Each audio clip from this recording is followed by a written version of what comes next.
Hello, hello, Kyber Cave family. I've lost Van. Oh, there he is. There he is. Hi, Raph. Hi, Sei Wong. Hope you are well this evening.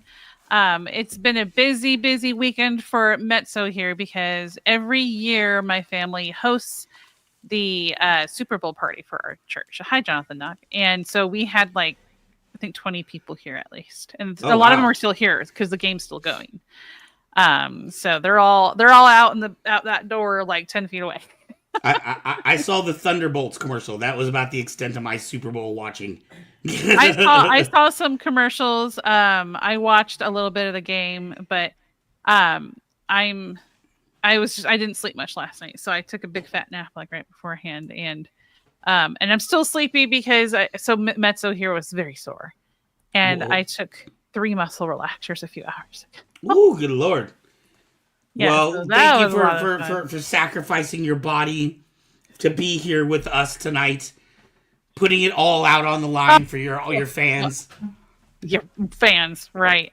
You know how I feel about that. Speaking Uh, of which, I want to start getting this out there because we've really only got less than 2 months to go. We've got a lot of crazy activities coming up. If you want to be around Kyber Cave or see some of the stuff that we're doing, April 13th through 12th and 13th, I believe, we are going to be sponsoring VacaCon, and you will get to meet your good friend Metz over there. She will be doing autographs, meeting everybody. Maybe we'll have some of our. I'm hoping Aubrey and or Anthony or James or some of our other hosts might be able to come out as well. We are also talking about having a special guest who will possibly be there. Carlos Sanchez. We just started talking to him about that, but he was on our show, what, 2 weeks ago? last week. Last week? Ugh, time flies. So if you watched the show last week, he was the inventor of Wrecker from Bad Batch and the Temple Guard. So Mhm. April 12th and 13th is VacaCon, I believe. Uh, so Kyber Cave Productions will be sponsoring that, and Kyber Cave will have a booth as well. And at our booth, Carlos Sanchez will be there. So expect lots of fun, cool activities. And also coming up at the end of May, I'm very excited about. We are going to be sponsoring another event in Northern California in Crescent City. It is where they filmed the original Return of the Jedi. So they do a Mm. festival at the end of every year where they have like the 501st and all the cosplayers out. They watch Star Wars movies in the woods. They have all kinds of activities, and Kyber Cave will be sponsoring that as well. That's So exciting. lots of fun stuff. Or you could always just support and help us out by going over to kybercave.com, checking out all of our new sabers. We have that Or cool skeleton crew. kcpmerch.com. That's right. I was just drinking out of my coffee cup earlier. Yeah, you can go to you can help support this channel by going to kybercave.com and purchasing a saber or other things on that website. And you also go to kcpmerch.com, whether sweatshirts, shirts, beer glasses, phone cases, notebooks, so much that you can actually get on there. Um, Yes. and that helps support us a lot. We also have YouTube super chats, and we have a patreon.com/kybercave productions. All those go to helping support the And channel we want to give a and the lot of time love to spent our on it. Patreon supporters. They are there for us every month. Yes, You can be a thank Patreon you. supporter for as low as $1. You would get a sticker. There's all kinds of prizes at different levels, but it does go a long way. It helps. It helps get Metz. It helps her pay for a lot of these subscriptions she has to pay for to use the tools to bring the show to you every single week. Hopefully, at some point, I will get paid back for the StreamYard, but that's along the line. That is to come. Anyway, all right, guys. Well, first on our docket, as we always have, is Nerdy the news. Oh, sorry. our new news. Oh, wow! The music's First, all epic now. I know. The first thing is the Fantastic Four First Steps official trailer, the teaser trailer dropped. So the long-awaited teaser trailer, which actually came earlier than expected by many, was released the other day. And after watching it, I can honestly say that I'm very excited to see this movie and where the story will go. If you would like to check out the trailer, it's linked below, but I will also link it in the chat, along with a breakdown by Screen Crush, who I felt really did a really good in-depth, like almost 30-minute breakdown. Yeah. And New Rockstars also did a good breakdown as well. But here is the link to both the trailer itself and the breakdown by Screen Crush. So that was really good. I'm really excited to see this. The way they do the thing is really tricky when it comes to animation and stuff, but I think it looks really cool in the trailer. So Pedro Pascal cannot stay away from dad roles. Hello, Anthony. Thank you for tuning Hi, in and hanging out Anthony. with Thank us. you for coming in. All right. Next on the nerdy news is celebrity guests confirmed for Star Wars Celebration Japan 2025. So on the docket, we've now have had 2 more added celebrities to the list that you see on the screen: Oscar Isaac and Rosario Dawson. Oscar Isaac, who plays Poe Dameron, and you got Rosario Dawson, who plays Ahsoka. They have been added to the list of celebs for the long-awaited Star Wars Celebration taking place in Japan, and I believe it's April of this year. To see all those who have been added completely in the article, like so far, you can actually check out the article in the description, or you can check out the one that I just threw into the chat because I got them things ready. Woohoo! Hey, and Nets, I got a little bonus one for you Ooh, what's that you the have to bonus remember one? for next week because Oh I'm no. bummed out. I'm not. We have a Yeah, really because you won't be big. there. Yes, we have a really big person coming on next week. A very well known artist for Star Wars. He's been featured at many Star Wars celebrations. Anyways, Joe Connolly is currently at MegaCon in Florida where Ripper Blades and BYO are. But you know who else is there? That I bet you is going to stop by Joe's booth. You have to ask him about it.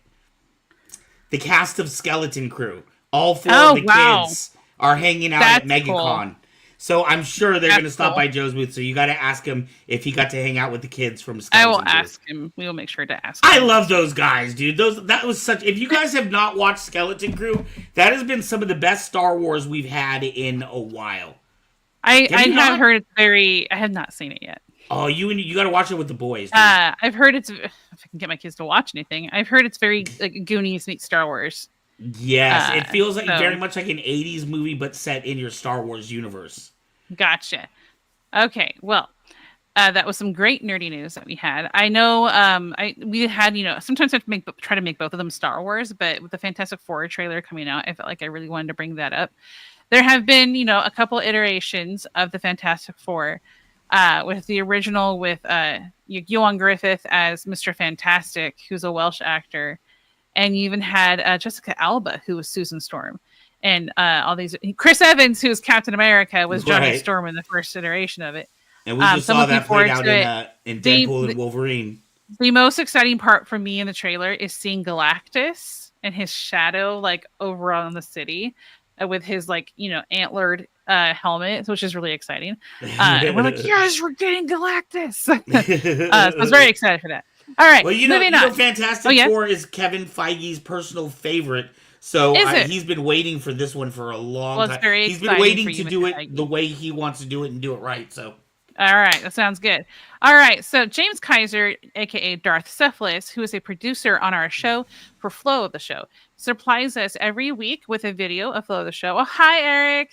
What's up? And this week he brought us Charred Ren, who has actually been previously featured, formerly known as Charred Fool, and now this is Charred Ren. And he has long hair, and it's fire. What's up, dogs? Please enjoy the flow of the show, Charred Ren.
All Woo! right. Thank you so much for I that like the flow. whole evolution from Charred Fool to Charred Ren. Feels like he's Yeah, moving up in the yeah. world. He's You just know what? If he does, he should do a compilation video of all of his flow, but at nighttime and during the evening, and he should call it the Nights of Ren. ooh, that sounds fun. All right, well, thank you, Darth Cephalus, aka James Kaiser, you want vice versa on that. Woo! And thank you for supplying us the flow of the show, and thank you, Charred Ren. You have to check him out. I did post the link in the chat, but if you're watching the upload, it's in the description below. Yes. All right, sir, it is time for our guest. Would you like to do the introduction? I would. I am very excited about our guest tonight. Not very often. Most of the time, I would say 90% of the time, I am booking the artist, and about the other 9%, Metz is booking as somebody bringing us somebody fantastic. Too busy editing to do it more. What was that? I'm too busy editing to do it more. But yeah, you got a lot of work in there. And we got a job. Everybody got their jobs. I do what I do. You do what you do. You do what you do fantastically. That's why I don't step on your toes. But this is that rare 1% that comes in from elsewhere that I didn't actively seek out and you didn't actively seek out, but was actually suggested by our convention manager, Mr. Eric Smith, for Kyber Cave. He was recently at SAC Anime, and this was a featured cosplayer that that I guess he got a chance to meet. He said that she was absolutely somebody that we needed to talk to, and was an up and comer. So we contacted Miss Morgan, and Miss Morgan said she would grace us with her presence. So with no further ado, please give it up for Miss CosBunny Cosplayer.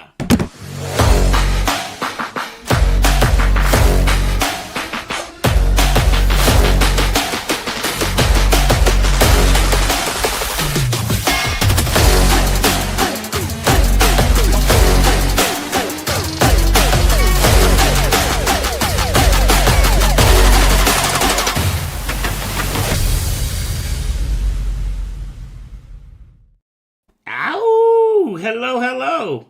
Hi, how's it going? Oh, I am excited to be talking to you tonight. How are you doing? Doing all right. Right, I'm also very excited. It's my first live stream, so I'm like That's okay. We'll be gentle with you. Sandra said, "Yay, CosBunny, she's awesome." Apparently somebody out there knows who you are. There's a couple somebodies out there that seem to know who you are, so you seem to be making a name for yourself. Yay. Well, for those in the audience who may not know who you are, for the 2, maybe 3 people out there who seem to not know who you are, why don't you? Aubrey knows who you are too. Why don't you let people know a little bit about yourself and what you do?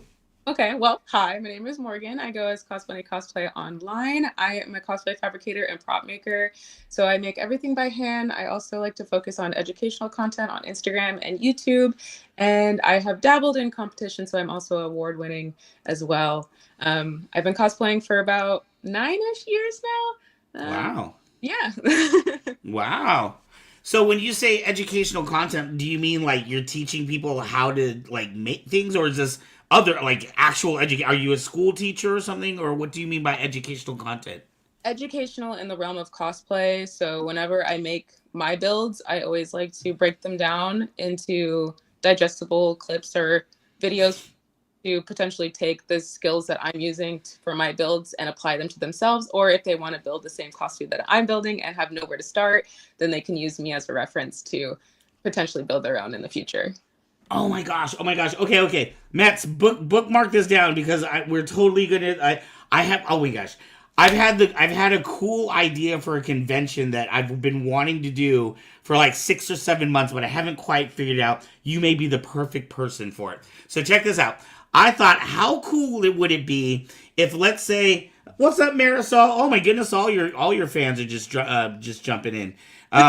How cool would it be if, like, I paid, say, I don't know, a bonus like $20 or $30 or something like that, right? And I got to have, like, let's say there'd be 100 people in the audience, and there would be you, and it would be an hour-long session where you teach them, I don't know, how to make a cape or how to make something small that they can actually make, and then like they in their little ticket price, they would get a little bundle of the material, and all of you would be in like a little 1 hour session together making, I don't know, a little glove or a little eye mask or something like that. Like, how cool would it be to actually have a cosplayer in the room, like teaching you how to make something, I don't know, something fun. Yeah, I've heard of this with a few cosplayers that I follow. Obviously, larger names than me, and at fairly bigger conventions. But yeah, I would love to do a workshop one day. I love teaching. I love talking about cosplay. So yeah, I'd be down. Yeah. What is it about cosplay that attracts you? I honestly don't have like a specific. I love everything about it. I love how multifaceted it is. Growing up, I was always an artistic kid. I would draw and paint and pretty much do any sort of arts and crafts I could ever get my hands on. And I was even for a time an art major in college before I decided that wasn't the route for me.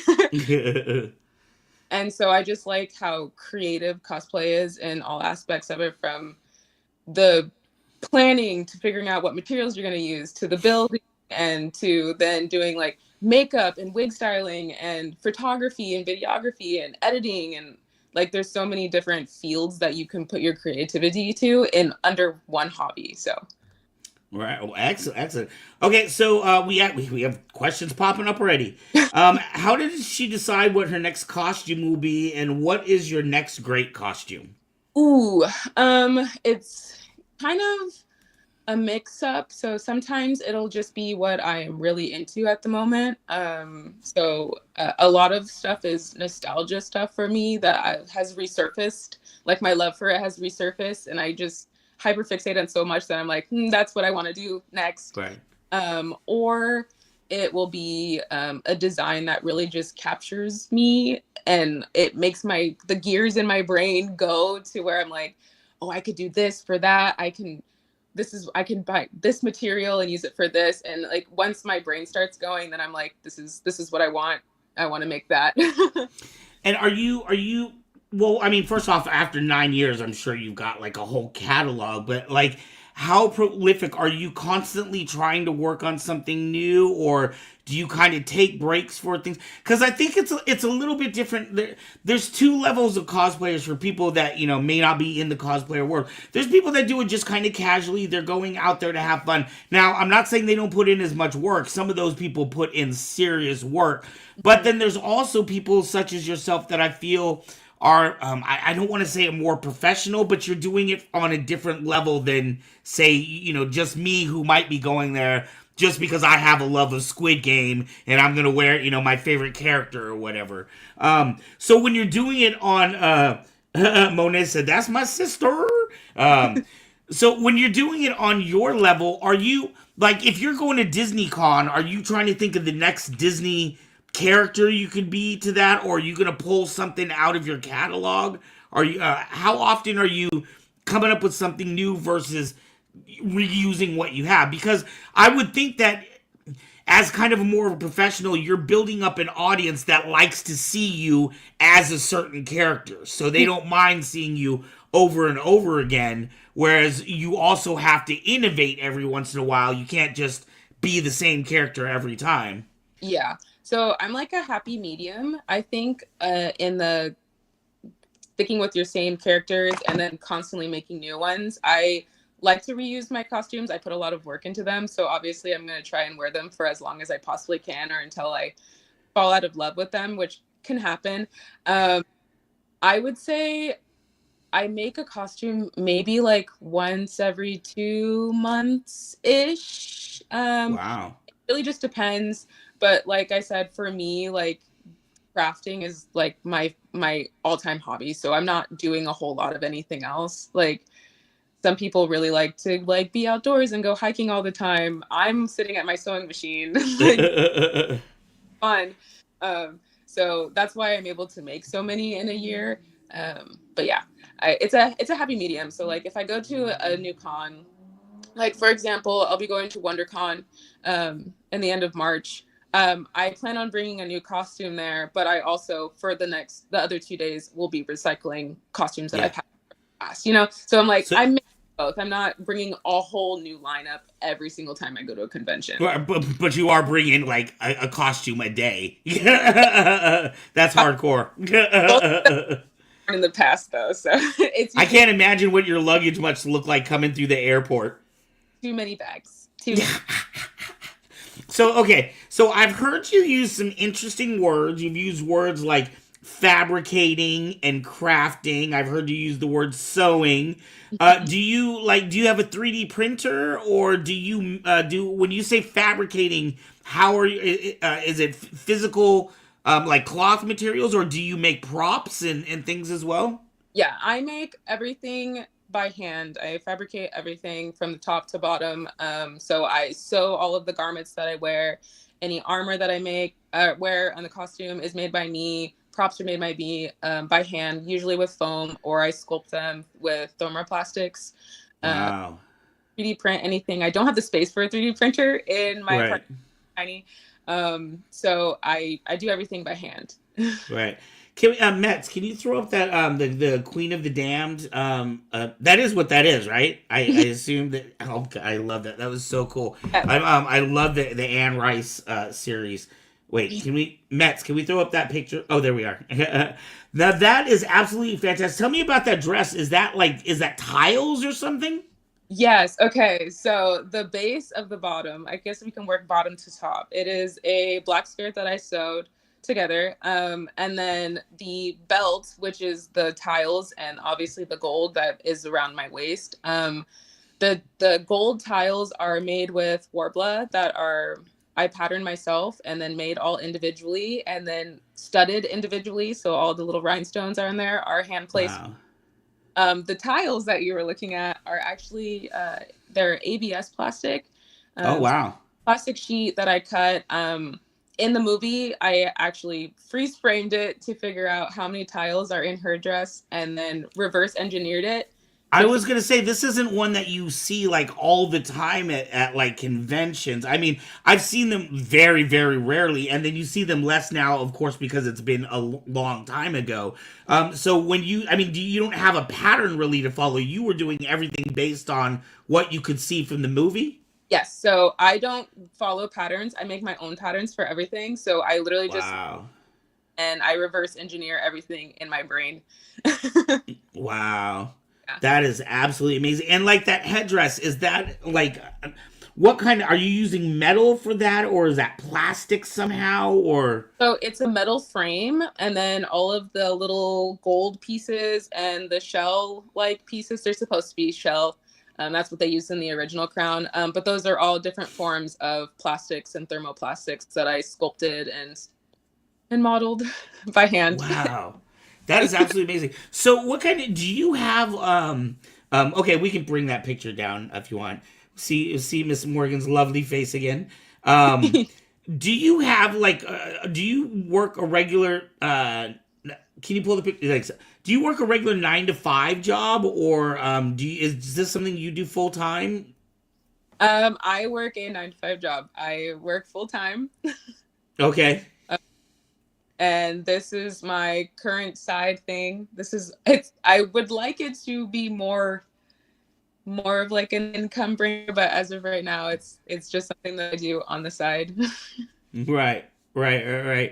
So, I guess what I was kind of wanting to get to is, does your day job have any, like, do you work in manufacturing or something to have the skills to know, or is this something you've just kind of had to teach yourself as you've wanted to do things? Oh, Or yeah, maybe it's like a family thing, like maybe your family are into, manufacturing, or I don't know. I'm talking out the side of my head. But how is it that you know how to make all this stuff? Oh, I mean, like I said, I've always been artistically inclined. So I have picked up a few skills along the way growing up, just dabbling in arts and crafts. But it's literally just the cosplayer audacity to look at something and go, yeah, I can make that. And then I just figure it out. And you pick up skills along the way. So I've taught myself pretty much how to do everything. I taught myself how to sculpt. I taught myself how to work with resin and silicone molding. I taught myself how to sew. Yeah, I literally just looked at it and go, yeah, I could do that. that is amazing. So now, at the level you said you've been doing this for 9 years now, And I know my buddy Eric, well, actually my convention manager, I guess, I don't know if he had a table next to you, but he said that you were absolutely amazing. To get to that level where you're being, because you were a featured guest at SAC Anime, am I correct? Yes, that is correct. So to get to that kind of a level, I mean, obviously this isn't your first rodeo. You've done a few.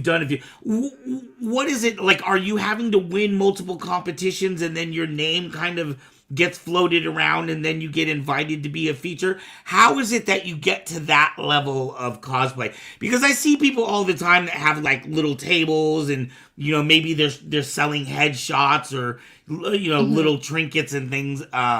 So that they can afford to be at that con. But what you're doing, I think, is on the next level, obviously. So how do you get to that? How do you get there?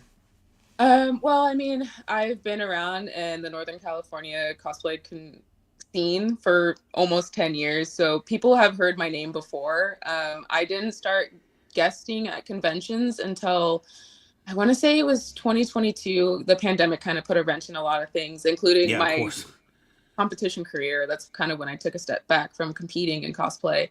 But honestly, just put myself out there. I knew that I had something to bring. I knew that I had a little bit of an edge being a educator, and I reached out, and the convention enjoyed me, and from there I grew more confidence and started guesting at other ones. And of course they were a lot smaller. I did a lot of like mall conventions, which I still do. I still love going and supporting smaller cons like that, and meeting the right people. And I ended up working my way up to SAC Anime, which was a big honor to be at.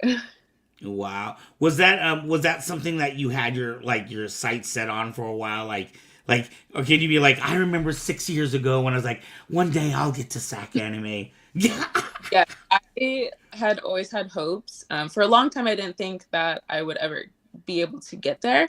But SAC Anime was actually my very first convention in like 2016. So, oh, wow. So you came full circle. Yeah, so I was really stoked to have been asked by the coordinator. Yeah. Excellent. Erica says, ask her about the great cosplay cause that she is involved with. Oh, so I am a part of a group. I'm a founding member of the Cosplay Dropouts. We are a POC cosplay collective, BIPOC cosplay collective, and we're all about uplifting Black and people of color in the cosplay community, because oftentimes we're scrutinized. And I've heard a lot of younger people who look like me be afraid to cosplay because they're afraid of being attacked for the color of their skin. And so we just want to be a safe space for everybody. We're also a lot of our members are queer. So we're really just a safe space for anybody who is afraid to join. I mean, he laughed at me because I was like, yeah, like cheering you on down below. Go Chuck D. Yeah. Excellent. No, that's beautiful. And well, that actually brings up some other questions. See, this was like, I was like, you were asking earlier, what kind of questions you have? You'll never know, because sometimes we might go left, sometimes we might go right, we might go in all different directions. It was very interesting to me, and longtime viewers of this channel may have heard this story, but we had this kid that used to come to our shop all the time. He used to come dressed as Spider-Man, and this kid was in high school. I don't want to give away his name or anything like that. This kid, and I used to ask him. I remember one time we were in the shop by ourselves together, and I was like, hey, what is it about Spider-Man that, why is it that you always come in here dressed as Spider-Man? You know what I mean? And he was telling me, in his personal life, he gets bullied a lot, and he happens to be gay. His parents don't accept him for that. He doesn't really have a social network at school. And so he said that when he puts on the costume, it's the only time he feels like himself, because then he just does what he wants, and everybody loves Spider-Man, you know what I mean? Everybody wants to take a picture with Spider-Man, and, when you're in that costume, you can be almost like somebody else's fantasy. You can, you just make other people happy just by your existence. Mm-hmm. That is a really big point for a lot of people who cosplay. A lot of us can be really socially awkward. A lot of us are neurodivergent. And so cosplay is a way for us to express ourselves comfortably because we can hide behind the mask of a character. So yeah, I can definitely relate to that. Right. All right. Do you have a particular favorite character that you like to do? Princess Kita from Mm-hmm. The Lost Empire of Atlantis. I've cosplayed her, I think, 8 or 9 different ways in my time.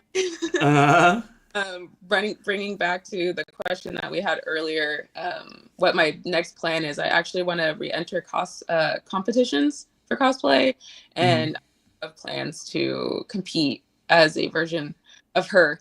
To bring it full circle, because she was also the first character I won an award for back in, was it 2018?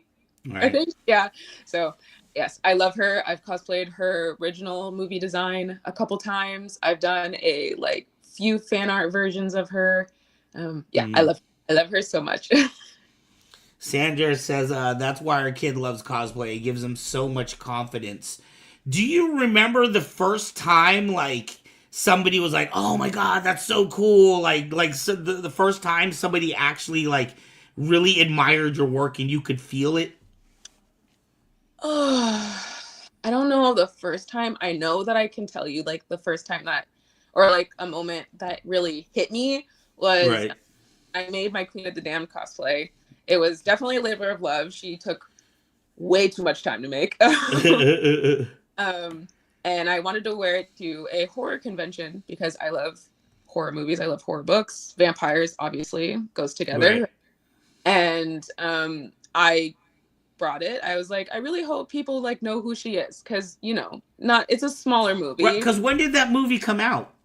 Uh, Early, either the late '90s or early 2000s. I can't Yeah, remember. because I mean that's not something a lot of people know nowadays. I mean, obviously, there's going to be a big group of people that was, it was a big movie back in its day, but that was how long ago, and it's not something that you see every like Halloween or something. Yeah. And so I was like, well, I don't really know if anybody's gonna know it, but Thanks, we're gonna Miss. wear it and Mm. see. I brought it and I decided to compete that day. And at the convention, I couldn't move. I couldn't go anywhere. There was actually a line forming for me to take pictures of me. Um, What? Insane, yeah. People were asking like, is she a guest here? Um, do you pay like for photos? Like, are you hired by the event? Like, And it was. you were just a normal I person at that time. I was just a con goer. I was just like everybody else. Right, right, right, right, right, right. That's amazing. I was gonna say. I mean, in a case like that, well, I feel like you answered half of it. You were saying that you loved vampire and vampire movies and things like that. But I was gonna say, is it partially like did somebody go, oh my god, you would look like Aaliyah if you know what I mean, like, or is it because you had kind of the build already for that character, or was it because of the? Did you read the Anne Rice series, Yes, or seen, okay? I've seen all of the adaptations, the movies, and the show. Like Interview with the Vampire. I've seen Queen of the Damned multiple times. I'm obsessed with the world, and I love that movie. And it had been on my like want to cosplay my cosplans list for a really long Right, time, and I finally was just like, I think my skills are good enough where I think I can attempt this and actually do it right. right. So I did. Right, right, right, right. And not to point out the obvious, but I mean, obviously you would have to have a lot of body confidence as well. Are you the type of person that typically like I don't know, I don't want to make this sound weird, but like run around in a bikini, or it's just for myself. I'm a bigger dude, so I have a lot more body. Like I'm triple layering down. You know what I mean? I could never envision myself being that free with my body. uh, So cosplay actually helped grow my body confidence. When I was younger, I had a lot of body issues. I did not like to wear bikinis. I always wore shorts over my swimsuits. I never liked wearing crop tops anywhere. And cosplay really pushed me out of my comfort zone, but I use it as the excuse of, well, you're not yourself, you're the character. Right. From there, I was able to grow the confidence. I'm still not that comfortable, but I can put on like the hat of the character and kind of embody their confidence. So Wow. Queen Akasha is a very confident character. You know, she knows what she wants. And so I kind of can internalize that a little bit and Right. put it out there. And do you have like I don't know, like acting background or like high school, or I mean, how is it that you get into the, because some people will just put on a costume, but it's like a whole nother thing to, to try to embody that I remember when Kyber Cave, I own a lightsaber store, and when we first started, we used to do birthday parties, and of course, I wanted to be the Sith. I was always in black, and I remember this one kid told me that I was a terrible Sith because I smiled too much. So I had to turn to the Jedi because Jedi. But so how is it that you embody your character? You try to think what that person would be thinking or how they would respond to a situation? I don't do like in character. I don't do the play version of cosplay too much. I do interact with kids in character a lot. And I will put on like the mask of the character for photos and for videos, obviously. Stand in the poses. Yeah. I'm just running around as myself. I will say that I did have a dance background. It's not really acting, but sometimes you have to portray certain emotions in dance. Right. So that probably helps me. And I just also, when I really love a character, I feel like I understand who they are as a person, and that Right. I like to dissect characters, is what I'm trying to say. Right. Mets, can you throw up, you know what? I think I can do these. Sorry. I don't know why I'm having, I can't. Yes, you can. You can do it yourself. You're Good job, right. I'm Dan. sorry. I can do it too. All right. Okay. I'm going to just throw some random pictures up that we have here, and we're going to talk about some stuff. For sure. All right. Ooh, I picked a good one. I can't even see halfway on. Tell me about this. Obviously fantastic. Tell me about this. Another movie that I love. Everybody hates it, and that makes me love What? it. Oh, the movie. Okay. I thought you meant the. Okay. The Catwoman movie. I love that it was a modern representation of Catwoman as a Black woman. Mm-hmm. But this was pre 2022, so this was pre Zoe Kravitz when I made. And I love Catwoman as a character, but I didn't feel like any of them really spoke to me until I decided on this version. And I also really loved like the early 2000s kind of vibes to it. Right. So yeah, this was really early in my career. I think I made this one in like 2018, 2019. She's been around for a while. I still have it. Wow. It was a challenge for me, definitely, with the sewing of the top. Right. And then the mask I had made is one of my That's amazing. helmets that I did with Worbla. It's Worbla covered in fabric. Wow. I hadn't seen anybody do yet. So I wanted to attempt and kind of do something new. And yeah, I had a really fun time. I bedazzled those claws by hand, which was also a really fun time. Wow. Okay. And another thing that's striking me, and the audience will see it as we go through. Let's bounce to another picture. These photos are really well done. Do you have somebody that you work with, like somebody that's like hangs out with you as a photographer, or do you hire photographers? I used to hire photographers back when I started, but as I've grown and made friends in the community, you meet people who are really good at taking photos. Right. A lot of these are taken by friends we're just at conventions, and they're just like, hey, let me just grab a couple shots of you. And I'm like, yeah, for sure. Wow. We're just messing around. This one particular. This is all handmade. All of this is handmade. This one right here that's amazing. Sorry. We call him the golden hour god because he's really good at knowing how to capture the sun.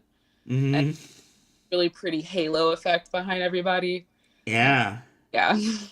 But tell me about like the headpiece you're wearing, the ears, like what kind of material are you and the horns? Tell me about that. Yeah, of course. So that whole piece is actually 2 pieces. I had to figure out how to travel with it. Put that in a suitcase.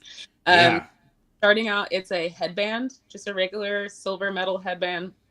The ears I saw a tutorial of somebody doing like furry ears, and I was like, yeah, I could do that. And so Oh, they're just wow. foam base with some faux fur over them. I shaved them down and shaded the inside of the ears.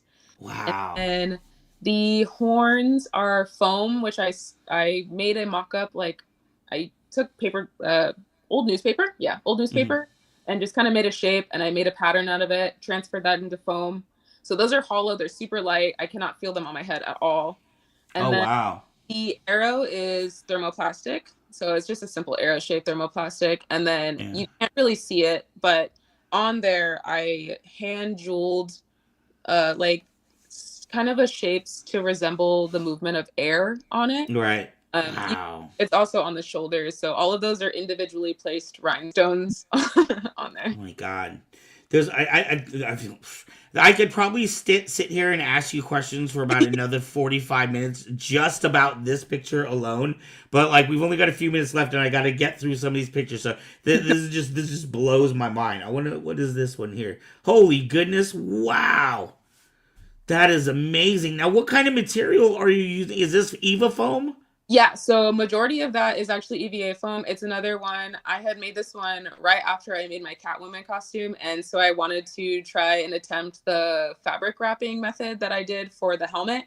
So that Mm-hmm. entire costume is patterned out in foam, and then I repatterned it in fabric, and it's all covered in fabric. Yeah, she's from Yu-Gi-Oh! And then the wand, I actually have the wand right here. Oh Um, my goodness. this was a bit of a challenge, but it's like a foam like floral wreath core, like one of those foam circles cylinder Wait, things. hold on, hold on. Let me give me a second. I'm doing 12 things at once. I'm trying to get these comments. And let me drop this because I want to get a close up of that. God Yeah. damn it. Sorry. Wait, I'm trying to drop this picture real quick. Where is this? There it is. All right. All right. Let's go. And let me go back here. All right. All right. There we go. So this is Wow. like a styrofoam ring on the inside Mm-hmm. with a wooden dowel, and I like just patterned out the shapes of it. This is all foam, so it's all squishy. Yeah, and then I just painted it. And that, I mean, okay, so are you carrying something like that in your suitcase? Are you worried about something like that getting wrecked, like in transportation? Not necessarily. This is because it's foam, it's very durable. It's they're very forgiving. You can kind of squish it. If it wrinkles, the primer that I use specifically, if you just heat it up a little bit with like a heat gun, the wrinkles go away. But this thing it's durable. It's not it's not breaking. There are Wow. some things like Queen of the Dam, traveling with her is difficult. I have to do like put all of her jewelry and stuff in like really hard covered boxes because that's Right. super fragile. So she is on a special occasion, but most of this stuff is pretty safe. It won't snap or break. It's not too delicate. Have you ever, okay, we got another question down here, but I want to ask you, have you ever gotten like checked by like TSA or something, like had a sword or something? Like, what the hell is this? No. Luckily, fingers crossed it never happens to me. I have never had any problems with TSA. I've never had any problems with losing my luggage or TSA breaking anything. Oh, Happened to me because I know people who have had that happen to them. right. But yes, I have been lucky so far. All right, fingers crossed, no more happen. All right, so the next question you have from the Peanut Gallery: what is your new cosplay? What are you working on now? Oh, right now I am in the middle of con crunching for KatsuCon, which is next week. Uh, Mm. Doing a samurai fan art version of number 5 from Kids Next Door. If you know the cartoon, yes. And Like you're doing a samurai Kids Next Door? my Kids Next Door group. I'll be number 5. I've cosplayed her regular version past a few times. Another character that I love her and her sister. And so we're doing that. And then after that, I will be starting Princess Kita as my competition build, as well as working on Queen Nubia from Wonder Woman. Wow. Yeah. Woo, man! I my favorites. I absolutely love the crossovers. I've been telling people I started work on it a couple years ago, and then everything stopped. I need to get back to it, but I was doing a Marvin the Martian and the Mandalorian crossover, so it was gonna be Marvin the Mandalorian. I love yes. Do you see things like out there and go, oh my god, I really want to try that, or do you get inspired by, say, your favorite anime? What is it that draws you to want to do a new character? Is it because you're personally attached to it, or because you think you can or Uh, you should? I like I said, I've kind of been in my nostalgia era where I've been making characters from my childhood that I really like, um, Hmm. connected with. But also, I have characters or designs, even like designs of characters, like fan art designs that I see as a challenge for myself. And that's what pushes me to want to make it. Um, yeah, so I just like, if it's something that really draws my eye, I'll make it. And even if it's a character that I don't know and I really love the design, I will seek out whatever media it is so I can learn about that media, so then I have the excuse to make the costume. And when you do the competitions, what is it that you like about the competition? Is there some kind of thrill that you get from it that you don't get just from walking around in your costume, or is it like money or fame driven? Is it so that you can spread your name more? What is it about the competitions that attracts you?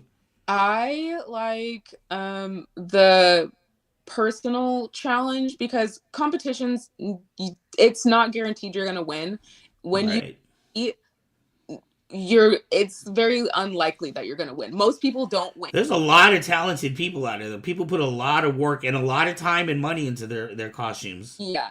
So I feel like I can speak for a lot of competition people. It's the challenge on ourselves to push ourselves to perfect our skills and show what we can do to the judges. Um, it's because you want to put your best work forward in a competition piece. That's what we're aiming for. And so we're aiming to really make sure that it's meticulously and well done. And also just the community in cosplay competitions is amazing. We learn from each other, and the camaraderie backstage is one of the best things that you can like. Everybody's nervous, everybody's excited, everybody's just rooting for everybody, and they're all such lovely people. All right. Don't forget, for everybody in there, if you want to find out more information about Morgan, and see some of her past stuff, all of her information is going to be in the description box. It's going to have a link to all of her spots. I'm not sure if you have an Instagram or how people find you, but I do know Metz is very good about always having that stuff down there. Before we go, man, it's amazing. We're already over our time. I told you, time 40 minutes goes by so fast. Oh, actually, you know what? No, I'm sorry. Actually, no, we still got 6 minutes. I was a journalism student. Sorry. I thought we were 4 minutes over. We're 6 minutes under. Excellent, great, because I have more questions to ask you. Okay. What do you have do you have scheduled things for this year? For example, you were just a feature at SAC Anime. Are you going to be doing more of those big kind of things, and then stuff on different levels? Like maybe at some cons you're just going to have a booth, some cons you're going to be a feature, some cons you're just hanging out. Right now, all that's planned is in March. I will be guesting or tabling at a smaller mall convention in Sacramento, at the Sunrise Mall. They Oh, do for Weekend Blender? for Weekend Blender, yes. Oh, hell yeah. Woo woo. We're seeing you there. I like to support them. I like that they're free. And it brings more people into the community who may not be able to afford to go to a 3-day weekend convention. Right. Love to be part of some other bigger conventions, which I plan on applying to. A lot of them you do have to apply now. Right. I will be submitting my application for those, and I will be announcing them on my social media as I hear back from them. Ooh, I got an idea. Ooh. Wait. Weekend Blender is in March, right? Yes. Like, Ooh, Sandra says I love Weekend Blender. I yeah, have an idea. Hey, you want to make a trade? You want to do a cosplay for a lightsaber? potentially. As How would you feel about being a Jedi? trying to a Star Wars costume, because I was like, I feel like none of the characters really click for me, so I wanted to do like an OC, a Star Wars OC. uh, I'm like, there's too many options. I don't know what I want to be. I was like, oh my god, you would make a fantastic Elias Sakura. She's the blue Twi'lek, the ones with the head things, but she was a Jedi, one of the Jedi Masters. Yeah. She unfortunately died in the Clone Wars. Peace, Elia. Anyways, we definitely got to talk about that. Fantastic, yeah. So for those that may or may not know, Sandra, I know I always see her. Excuse me, I got the hiccups. I always see her and her family out at the Weekend Blender as well. Weekend Blender is in both Northern California as well as Southern California. It is run by Pete Salazar, who we recently had on the show. I'm guessing about a month ago, 3 weeks ago. I'm so bad with time. Anyways, we recently had Pete on our show talking about his lineup this year. So Weekend Blender, if you can get a chance to get out to it, a lot of times they are free shows in malls, so it doesn't cost you anything. You can meet fantastic cosplayers, as well as he typically has one or two bigger name celebrities as well. All kinds of vendors, all kinds of retro toys and vintage clothing, all kinds of cool stuff. So if you can get out to Weekend Blender, make sure to check that out, and make sure to come out and support Miss CosBunny cosplayer out for this one in Sierra. Do you have anything? Do you know what you're gonna do for that one already, or are you? I will actually be with my group. We have discussed what we're gonna do, but the cosplay dropouts will. Hopefully, a majority of us will be there. There's 11 of us, and we're spread out between Sacramento and San Francisco, so it's kind of hard to get us all together sometimes. Oh, wow. But we will probably figure out what we're going to do. We did do a Pokemon D&D group recently, so we might bring that back out. Oh. We might bring that out. If we do, you'll see us running around as Pokemon. Excellent. Oh, that is so much fun. I am so excited. And maybe in the future we can get Matt, what's going on? By the way, Matt, I've got your envelope. I'm going to be sending out your gift from like 2 weeks ago. I'm so bad. I'm so sorry. Maybe we can have some other members of your crew on our show during future tapings. I've absolutely had a fantastic time with you. Let me ask you, Morgan, if you could give advice to a new cosplayer who was wanting to be able to win competitions and things like that, be able to enter, what kind of advice would you give somebody starting out? Starting out, really just don't be afraid to do it. Pick one skill that you want to prove yourself to the judges and harness that skill. As a judge, I've judged myself. So as a judge, I know I like to see skills and how well you've been able to master said skill. If you're afraid, as a beginner, you might want to start out as going to like a smaller mall con that may have less restrictive rules to prove yourself or to get experience before you really jump into the deep end, because bigger competitions can be a little bit scary, where you are with the judges one-on-one. I would also say if you do end up getting to a competition where you are speaking with your judges one-on-one, where they're flipping your scenes and asking you questions and really looking at you up close, never talk negative about your crafting experience. Always talk about the positives, what you thought you did well with, what challenges you overcome, but never talk negatively, because the judges they'll think on that more than the positives of your costume. Right. Leave them with a positive energy in their ears. I love it. Well, I'll tell you what, Morgan, it's been an absolute pleasure talking to you. Thank you so much for hanging out with us, and ditching the Super Bowl and hanging out with us. I feel like I've learned a ton. I'm excited to see you. We will be at that show here, in like 3 months?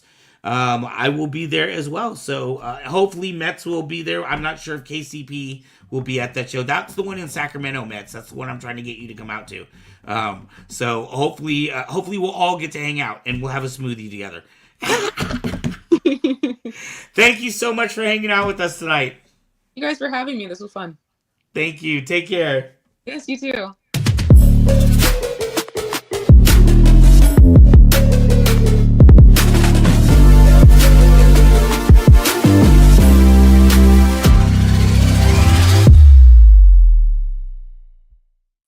All right. Thank you so much, Woo! CosBunny, for coming on our show. I really enjoy listening to it. I love hearing about all the creative process and stuff like that when it comes to creating. And the moment I saw her Queen of the Damned costume, it's such an iconic. I was like, I swore in my head about how cool it was. So, Right. it was a movie I watched a gazillion times because I love Aaliyah. She played Queen of the Damned. Right. So. That's a movie that you can definitely tell. Like either you knew who that character was or you didn't. Yeah, and then I think his name was Stuart Townsend, who played the male vampire counterpart in the movie. He was pretty spectacular as well. I remember that movie being like rock fest too, with like him and a band. It makes me want to go watch it because it's probably been like 6 or 7 years since I last saw it, and I'm like, now I want to go. What's it available? Well, it looks like everybody in the audience had fun too with Morgan. Monet, her sister. You should bring her back. Yes, we would be happy to have her back. And in fact, if she's around later, we'll talk to her. We're gonna do some cool things at VacaCon. We'll make it our own place. We'll make it our own playground. But yes, I would definitely love to talk to her about future stuff that we will have going on. I also want to remind people, if you were here, we are less than 40, I believe, away from our next giveaway. If you have not subscribed, please subscribe. Please leave a comment. Let us know how you feel about the show in the comments, or if there's anyone that you would like to see on here. We have some fantastic guests coming up. Speaking of fantastic guests, do you have a little trailer you want to run for us? There, Mets. Yes, here you go, guys. We have a very exciting guest coming Don't tell anybody. Don't talk about it. We don't talk about Bruno, no. We don't talk about Bruno. But it was my wedding day.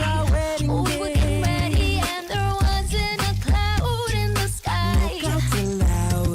Bruno walks in with a mischievous grin. You telling the story or am I? I'm sorry, maybe that go on. Bruno says it looks like rain.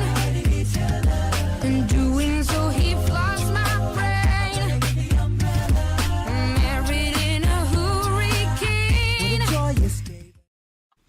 Woohoo! We don't talk. I love that song so much. Even before I'd seen the movie, I'd heard that song. I had heard about it. So I turned onto it on YouTube. And I remember the first time I heard that song, like, my brain tingled. Like, I was like, oh my God, this is such a cool song. Even before I knew anything about the movie or Miss Adasa or any of the characters, anything, just that song by itself was so mesmerizing for me. Yeah, it was. And I seen so many cool like creations with it in the sense that like I saw a dance group do their own kind of physical dance recreation of it and everything, and it was really cool to watch. It was a whole like one shot too, like a oneer, where everything was done in one shot. It wasn't cuts or anything like that, and it was. You know what we need to get? Oh my gosh, don't let me forget this. All right, I have the best idea. Let me get my notebook out to write and add to your gazillion. Yeah, no. Listen. You're gonna mess me up. All right. Check this out. Matt Torres, who is a flow artist. We've had Matt on our show before. He has in his videos, he does an excellent. He dressed up like Bruno with lightsabers, and he does a rendition of "We Don't Talk About Bruno," dressed as Bruno, but he does a lightsaber flow with that. We got to get that video specifically for that show with the Dasa. Yes, that would be really cool. All right, guys. Well, next is our segment, Guess That Character. Do you guys think you can guess that character? It has a title card now. This is a whole invisible? Title card. Oh. No. I've changed it up. We need music, though. Who's this? Ooh, oh my God. Man, you're getting all fancy and stuff. Holy crap, this is like a movie theater.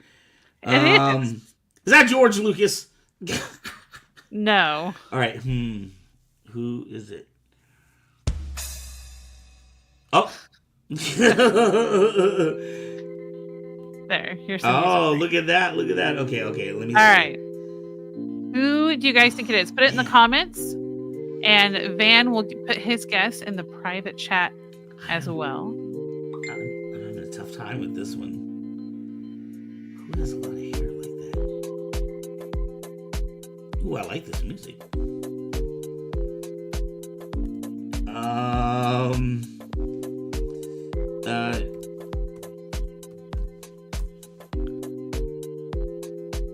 I'm sure that's completely wrong.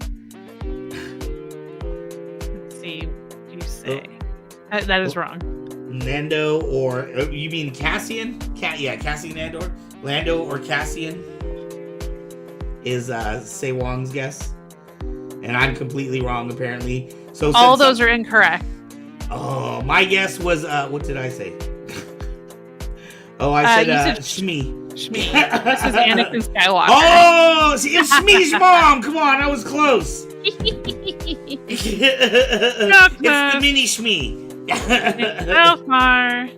Ooh, good one. All right, I was off on that one. Who? Now here's the next one. Who do you think this is?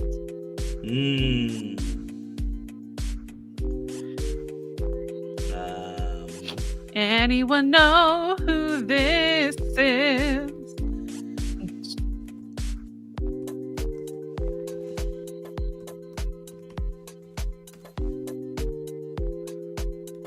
You are incorrect. Oh! I choose hard ones. Luke, is it Luke? It is not Luke Anthony. I said Wedge or Biggs. I was incorrect. It's a human, obviously. I can see it hair. It looks like a beard. Oh! It is Din Djarin, our lone Mandalorian. I didn't write a bio on either of these because all of us know who they are. But yes, Mr. Fantastic, upcoming himself, Pedro Pascal as Daddy, the Universal Daddy. Yes, the Universal Daddy. Anyway, so that is your guess at character for the week with the change up with it being a movie theater. I thought why not? Because Star Wars is movies and TV. That was a good time with your Fantastic Four thing. I like it. Yes, I was like, you know what? Why not? Next week we have a fantastic guest for you. Mr. Joe Connolly, who is at MegaCon in Florida right now. Huge, well-known Star Wars artist. Make sure to tune in for that. I am bummed out that I will not be there. Well, hello there, Devil Ty the Devil Hunter. Yeah, Ty the Devil Hunter.